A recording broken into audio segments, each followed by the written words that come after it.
Hey everyone, so today we're looking at arguments for why the church should not affirm gay marriage. Remember, everything I say this week needs to be put in context of my introductory statements from 2 weeks ago and from my arguments in favor of gay marriage that I said last week, so things are balanced. Also, I put up some extra comments about arguments in favor of gay marriage on my Take It Leave It blog, so check that out if you wanted more comments on last week.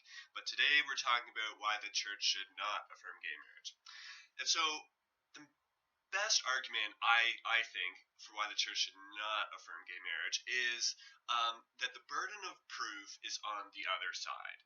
Just like a person in law is innocent until proven guilty, I think biblically and theologically speaking, gay marriage is wrong until it is proven right, if that makes sense. But what I mean is this.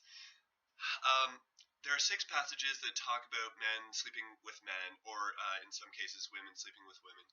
And all of those passages look negatively upon such acts. Nowhere does it look positively on gay relationships or gay actions of that sort. Furthermore, any example or teaching about marriage uses the example of men and women, or a man and a woman together. From the very beginning, with God creating Adam and Eve in the garden, all through to Jesus's teaching, how a man leaves his parents to go be with his wife, and they become one. Through the Apostle Paul's teaching, and even into Revelation with the image of marriage being like sort of a metaphor of Jesus's relationship to the church, the bride and the groom, and this sort of thing. It's all man and woman. Nowhere does the Bible explicitly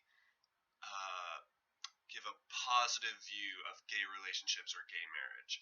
You could say that it's in favor of justice and love, and so therefore it might be in favor of gay marriage or this sort of thing. But that's not an explicit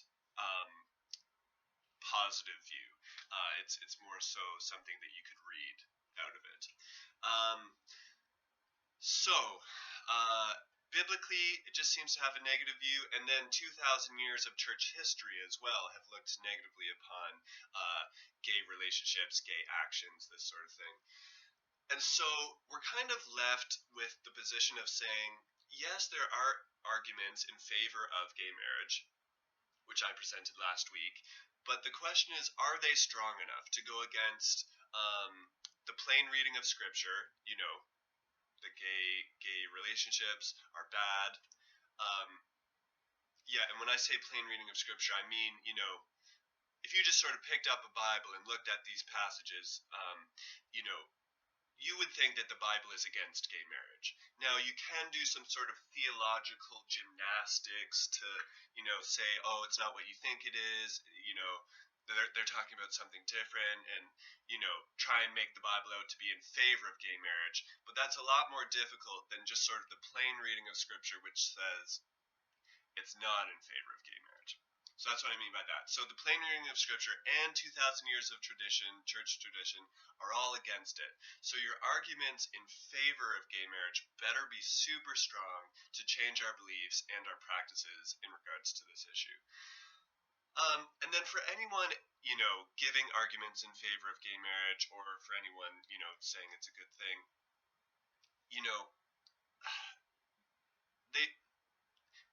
we need to at least face the question of, are we in favor of gay marriage just because that's the convenient position in our culture nowadays? If we're in favor of gay marriage, it means, the wider culture won't be, as judgmental towards us, for being sort of so, behind the times on this issue.